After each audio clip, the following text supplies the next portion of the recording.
श्री गुरुदेव दत्त। श्री स्वामी समर्थ। नमस्कार स्वामी भक्तांनो, अपेक्षा आहे तुम्ही सुखी व समाधानी आणि आनंदी असाल। आज आपण कथा ऐकणार आहोत मौनी बाबांवर गुरुकृपा। सोलापुरात मुकुंद नावाचे समर्थांचे भक्त होते। नियमितपणे ते महाराजांच्या दर्शनाला येत असत। स्वामींना ते सत मायेच्या पाशातून सोडवण्यासाठी विनंती करायचे। त्यांची आध्यात्मिक ताकद स्वामींना समजली होती। स्वामींनी त्यांच्यावर गुरुकृपा केली तेव्हा त्यांची दृष्टी बदलली। त्यांना ब्रह्मानंद झाला आणि त्यानंतर ते मौनात गेले। त्यांनी सर्व पदव्यांचा त्याग केला। मौनावस्थेत सुद्धा ते स्वामी सेवा करीत राहिले। परंतु समाजातील काही लोकांनी त्या मौनी बाबांना छळण्यास सुरुवात केली। एकदा त्यांनी तेथील राजाचे कान भरले व त्यांच्या दूतांकडून मौनी बाबांना कारागृही बंदिस्त केले। ती दुष्ट माणसे आनंदात फिरत फिरत सिद्धेश्वर तलावाजवळ आली।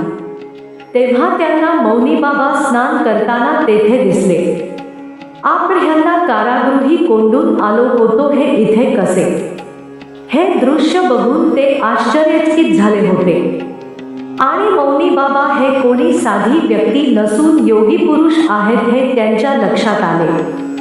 ही सर्व घटना गावातील लोकांना समजली व त्यांची थोरवी वाढतच गेली। काही काळानंतर मौनी बाबांवर स्वामी कृपा होऊन स्वामींनी त्यांना ब्रह्मसाक्षात्कार घडविला। सोलापुरातील आपल्या छोट्याशा वास्तव्यात स्वामींनी भक्तांच्या हृदयात ईश्वर भक्ती वाढवली। अनेक लोकांना त्यांनी त्यांच्या व्याधी आणि दुःखातून दूर केले। तिथून निघण्याच्या वेळी स्वामी समर्थांनी लोकांना संदेश दिला तो असा: कितीही संकटे आली तरी घाबरू नका, मी तुमच्या पाठीशी आहे। स्वामींनी एक संदेश सर्वांना दिला, कितीही संकटे आली तरी घाबरू नका, माझ्या नाम स्मरणात दंग व्हा, मी तुमच्या पाठीशी आहे। स्वामी आता जाणार म्हणून सर्व लोक कासावीस झाले होते। स्वामींना त्यांचा दुःखी चेहरा दिसला होता।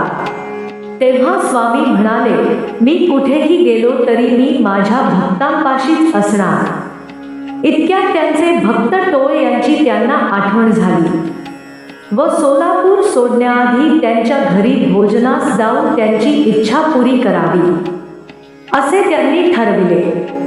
धन्यवाद। यापुढील कथा पुढच्या भागात पाहू। तुम्हाला ही कथा कशी वाटली हे कमेंट करून नक्की सांगा। श्री गुरुदेव दत्त। श्री स्वामी समर्थ।